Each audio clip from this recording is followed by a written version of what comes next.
meeting with President Xi in a few weeks. Yeah. If you can't come to an agreement or a deal at that meeting, are we in for a sustained trade war with China? Well, you're in one now. Look, we have 100% tariff. If we didn't have tariffs, we would be exposed as being a nothing. We would have no defense. You know, they've used tariffs on us, but we've never had anybody sitting in that chair that felt the need to do it. And they've allowed us to be $37 trillion in debt, et cetera, et cetera. Tariffs are a very important tool for our defense, for our national security. If we don't have tariffs, we're not going to have national security.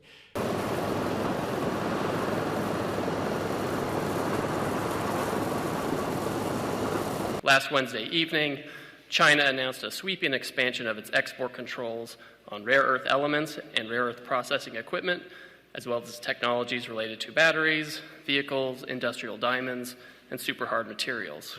To be clear, this is not just about the United States. These actions, if implemented, would apply to the entire world.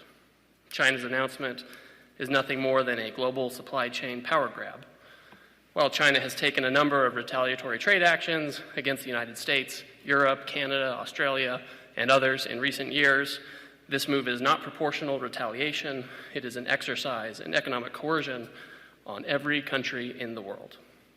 At its core, China's new measures include a rule saying that any product of which more than 0.1% of minerals consist of minerals mined or processed in China, one must seek approval from the Chinese government before trading it. Since many important semiconductors, for example, have these critical minerals, and semiconductors are in nearly everything, this rule gives China control over basically the entire global economy and the technology supply chain. Many are suggesting that China's action is simply posturing for leverage in negotiations with the United States. While that may be one element of China's approach, it's obvious that these controls are part of a broader plan by China to control the world's supply chains. And these controls are wildly out of proportion to any targeted actions by the United States or its allies over the past few months. As the President said, we want to help China, not hurt it. If some in the Chinese government want to slow down the global economy through disappointing actions and through economic coercion, the Chinese economy will be hurt the most. And make no mistake, this is China versus the world. They have put these unacceptable export controls on the entire world. China is a command and control economy, and we and our allies will neither be commanded nor controlled. They are a state economy, and we are not going to let a group of bureaucrats in Beijing try to manage the global supply chains. China says that these rare earths are used in military materials and that they want to maintain peace in the world.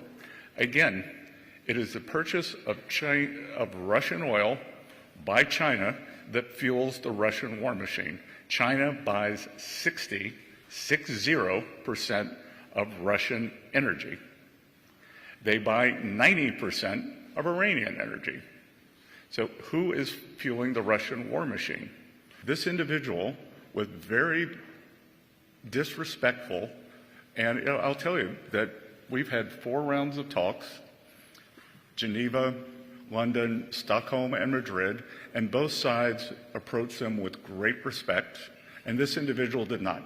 He showed up uninvited in Washington and said, quote, China will cause global chaos if the port shipping fees go through. So I don't believe that China wants to be an agent of chaos. He says President Trump still expects to meet this month with Chinese leader Xi Jinping at the Asia-Pacific Economic Cooperation Summit.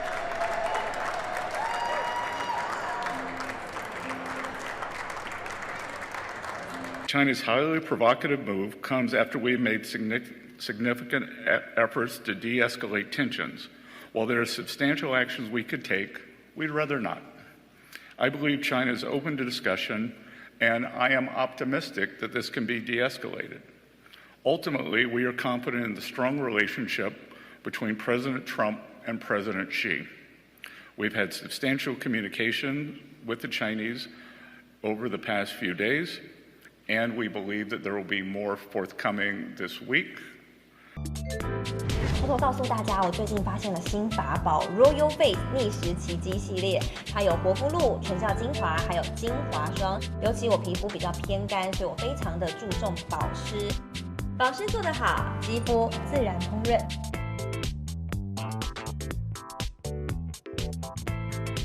提亮肤色更年轻，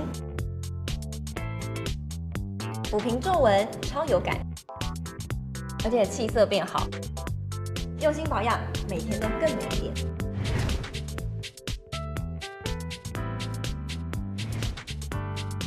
美吧。